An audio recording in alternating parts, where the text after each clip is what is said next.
In Lesson 8.2, Series and Convergence, we'll expand upon the idea of the sequence that we learned about in 8.1 and apply that to a series, which, informally speaking, is simply the sum of the terms in a sequence. We'll also take a look at a specific type of series known as the geometric series, and we'll explore the convergence or divergence of the geometric series as well as its sum if it does converge. Furthermore, we'll take a look at some other series that aren't geometric and determine the convergence or divergence of those series as well. Perhaps the easiest of all the tests that we'll be learning in Chapter 8, but also the easiest to forget, is what's called the nth term test for divergence. All this test simply says is that if the limit of the sequence is not 0, then the series, or the sum of all the terms in the sequence, must diverge. And this is easy if you think about it in practice. If we go off to infinity, but we're still adding a number that is not 0, we are going to continue adding numbers ad infinitum. Our series will never level out anywhere. Now, it's very important that we understand that this test stands as it is, but cannot be reversed. Don't say that if the limit does equal 0, the series converges. That is not necessarily the case. So I'm not going to write that down. That is wrong information. But be sure that you are familiar with this test right here. It should always be the first test that you use. And it tells us right off if the series diverges. Interestingly, we're actually going to begin our exploration of convergent or divergent series with example C, and you'll see why in just a moment. Examples A and B involve a geometric series, which we'll discuss momentarily. However, let's take a look at example C. We've actually seen a problem like this before. This is going to be one that as we go off to infinity, we're going to realize that this plus 1 is essentially irrelevant. And what this series can really be approximated as, and it's very close to this approximation, is simply n over the square root of n squared. So, let's go ahead and use our nth term test for divergence on this. If I do the limit as n approaches infinity of n over, well, the square root of n squared really is just n. You see that this is an indeterminate form, infinity over infinity, but in reality, we could just go ahead, cancel those out, and say that this does equal 1. Well, since the sequence does not converge to 0, it does converge to 1, but not to 0, all we can say about this particular series is that it diverges. In other words, as we go off to large values, we're still going to be adding 1 every time we go on to the next term. So the series is never going to level out. It diverges. Example D presents another series which unfortunately we can't do any approximations really like we did with our last example. However, I will begin by using our nth term test for divergence. As I said, that's really always the way you should start. And if I do that, I'm going to have the limit as n approaches infinity of, if I multiply out the bottom, I'll have n squared plus 2n. Now, in this situation, I can now say that this 2n is essentially irrelevant for large values of n.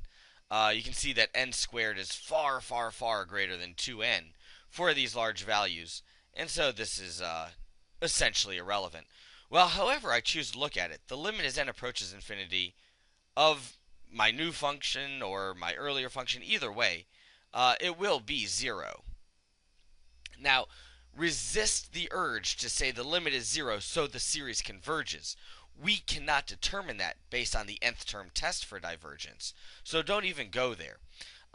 Rather, what we can do is maybe try taking a different approach. Perhaps we want to use partial fractions on this. And I'll leave it as an exercise to you to determine what those partial fractions are. However, I will also go ahead and tell you that it's this.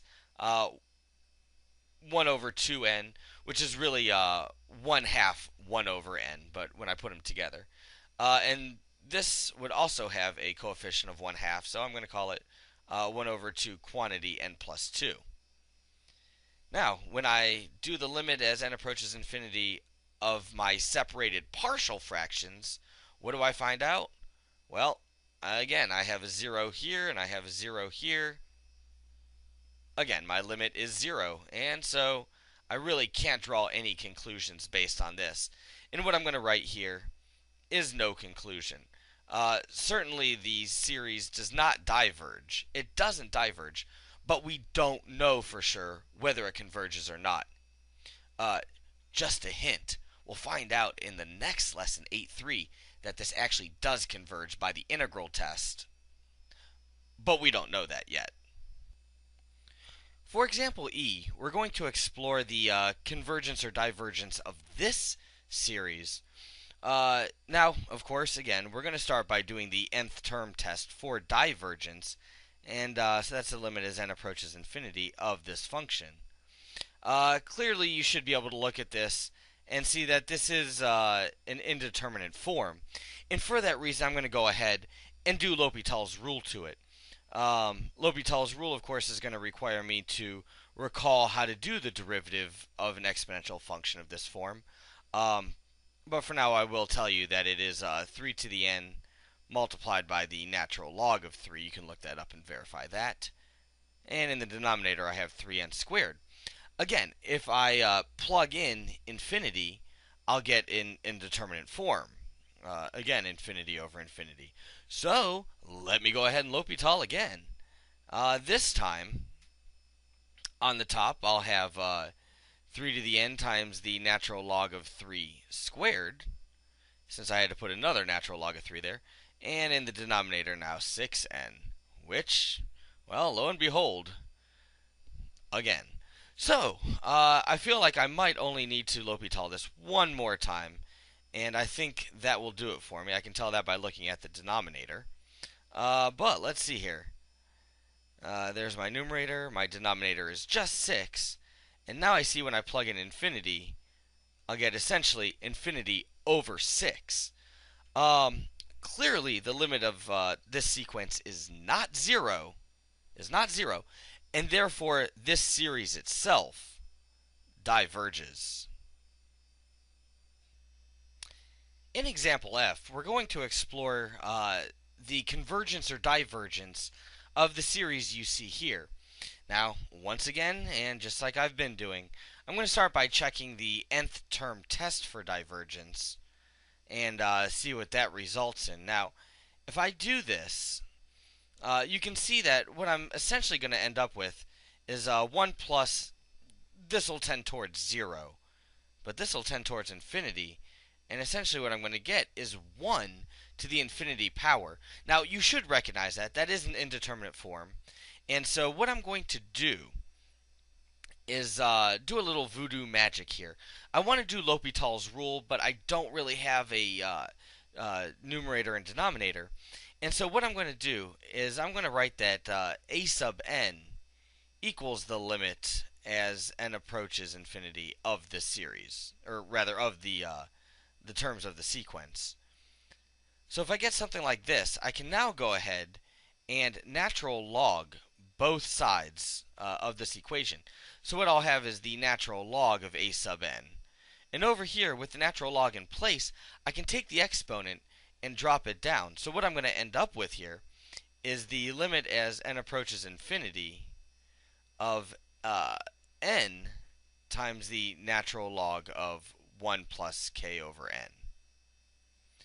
So let's see what happens here. As n goes to infinity, this will go to infinity. Again, this right here, this fraction, will tend towards 0. So this will become essentially infinity times, and I don't want to write 0 here because although the natural log of 1 is 0, there will always be something here. It'll tend towards 0, but it will always be some finite number. So I'm going to write about 0. But since it never gets to 0, this will eventually escape to whatever value. And so what I am going to end up with is the natural log of a sub n, And over here, I'm going to end up with, well, essentially infinity. Now what that tells me, if I want to go ahead and exponentiate both sides, I can do that, I suppose. But either way, what we should find is that this particular series does diverge. It does not approach zero. The sequence itself does not converge to zero. In fact, we can actually determine what the limit of this sequence is. If k were to equal 1, this should be a common formula, and you should have seen this before at some point. This is, in fact, the value of e. Clearly, e is not 0, and the series does diverge. Quite often in our study of series, we'll come upon certain series that are of a specific type and follow some of their own rules. The first of those types of series that we'll encounter are the geometric series, which are often written the sigma of a multiplied by r to the n power. Now, that a is often just a scalar multiplier, but the r is the ratio. And this is very important when dealing with a geometric series. We're not simply adding a number on each time, but we're actually multiplying by some number, and that's why we call it the ratio. Now, if we are dealing with a geometric series, I can guarantee you that that geometric series will diverge if the absolute value of the ratio is greater than or equal to 1. In other words, each term in the sequence will be growing and growing and growing if r is greater than 1, or will be staying the same if r is equal to 1. In either of those situations, the series will not converge. However, although it's not written in the box, I am going to go ahead and write here that a geometric series will converge if the absolute value of the ratio is less than 1. This you can be guaranteed of. Now, if the geometric series does converge, if the ratio is less than 1, the absolute value rather, is less than 1, then we can actually find the sum of that series. And I'm going to abbreviate that as S sub n. That is the sum of this series. And it can be written as a over 1 minus r. We'll get to explore that here in just a moment, but now you have a little bit of information to go on. So, now you see why we originally skipped examples A and B. Coming back to them now, we recognize them as geometric series, and these two examples now become painfully obvious. In this situation right here, we see that A is 2. We see that R, our ratio, is negative 1.03, and we have our n. Now, the absolute value of our ratio here would be 1.03. That clearly is greater than 1. And so what this means is that each term will be getting bigger and bigger and bigger than the last.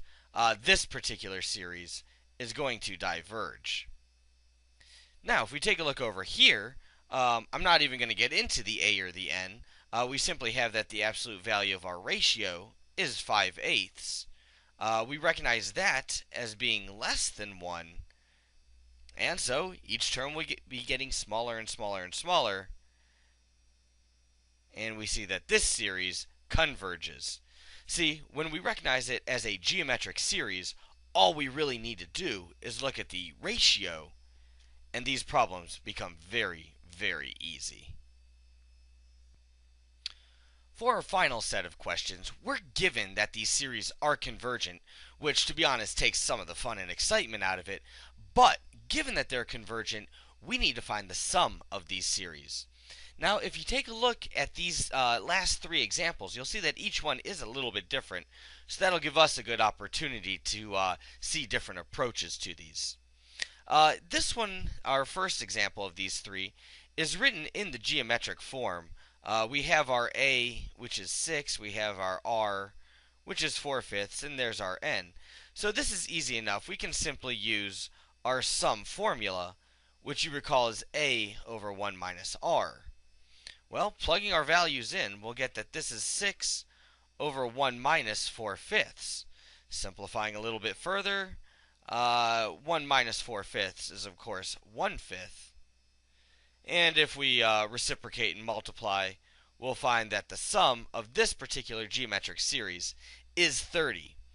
I challenge you to go ahead and write out the first few terms of the series and write out a few more if you like. Go ahead and start adding them up, and you'll see that they do get closer and closer and closer. Although they never get to, they do get closer and closer to 30. So, the sum of this series we will call 30. Now, example H might be a little bit trickier. This time we're not given the series in our usual notation. And so what I'm going to propose we do is turn this written out series into series notation so we can then turn around and find the sum that way. The first thing we need to figure out, what is the ratio here? What are we multiplying by to get from each term to the next? Again, I'll leave it as an exercise for you to verify this, but I'm going to propose that our ratio is simply 3/4. Certainly 8 times 3/4 is 6, 6 times 3/4 is 9/2, and so on and so on. I want to build this series so that it starts at 0. You'll notice that that's a common theme through this entire page of notes, starting at 0. So I'm not sure what my a is going to be just yet, but my ratio will be 3/4, and I will take that to the n power. If I want the first term I see to be 8, well, if I plug 0 in here, notice that this to the 0 power just gives me 1, which tells me that my a really should be 8. And you can verify this for yourself. Plug in 1 for n. You will have 8 times 3/4, or plug in 2 for n, and you'll see that that'll give us the 9/2. However you want to go about it, this is going to be our geometric series in proper notation, if you will. So now that we know that, we can go ahead and find the sum rather easily. Again, it'll just be a over 1 minus r. And if we do a little bit of simplifying here, we get 8 divided by 1/4. And by no long stretch of the imagination, we see that the sum of this particular series is 32.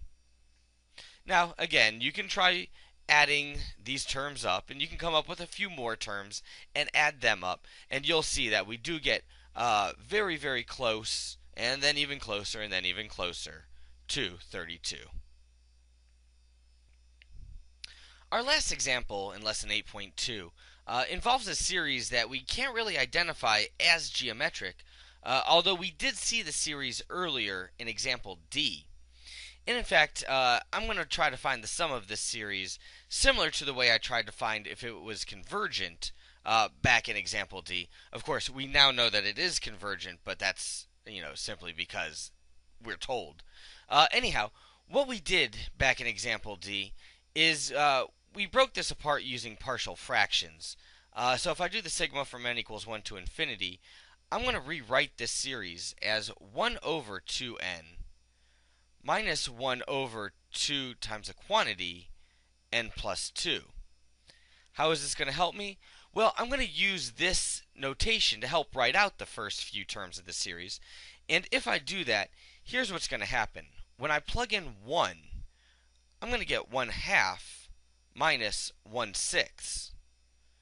I could add those up, but I'll save simplifying and all that till just a little bit later.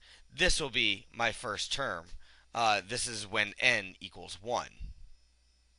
So, let's see what I get when n equals 2. If n equals 2, what I'm going to get here is 1/4 minus 1/8. Again, I could simplify that right off the bat, but I'm just going to write out a first few terms. See what happens here. If n is 3, I'm going to get 1 over 6 minus 1 over 10. And this is very interesting. Very interesting observation here, that we do have a 1/6 and essentially a negative 1/6. I feel we might be canceling those out shortly, but let's just keep going for right now. If n is 4, I'm going to have 1/8 minus 1/12. And again, how interesting. Here's a 1/8, and over here was a negative 1/8, and something might happen there. Just to see if this pattern continues, because this is becoming very, very suspect, let me just write out one more term of the sequence here. This is for n equals 5. I'll have 1/10 minus 1/14. And sure enough, there's my 1/10 that will cancel out with this negative 1/10. In fact, let me start canceling out some of these terms and see what happens. This negative 1/6 and the positive 1/6, those are gone. My negative 1/8 and a positive 1/8, those two are gone. Negative 1/10, positive 1/10, and I suspect that this will keep going on for a while. The negative 1/12th, there'll probably be a positive 1/12th here, the negative 1/14th, and so on and so on. So, what am I really left with here? Well, I have my 1/2 and I have my 1/4. And if I add those together, of course, 1/2 plus 1/4 gives me 3/4. And that is the sum of this series. Now, is there something special about this series? It was rather interesting how one term here and another term here would cancel out, and so on and so on and so on. In fact, we call this a telescoping series. Uh, and we call it telescoping because one bit over here will affect one bit here, and they all kind of collapse into each other. Eventually, a whole bunch of them will cancel out, and we'll be able to finitely see what we're left with. Telescoping series are beautiful things. We'll have a lot more practice with them as we continue through Chapter 8. So, remember about convergent and divergent series and how to use the nth term test for divergence. Always use that test. Furthermore, if you recognize the series as a geometric series, then recall that all you need to do is look at the ratio to determine if that series converges or diverges. And finally, remember the formula for the sum of the geometric series, but also remember, telescoping series can be beautiful things as well. So with all that in mind, good luck as you work on your 8.2 assignment.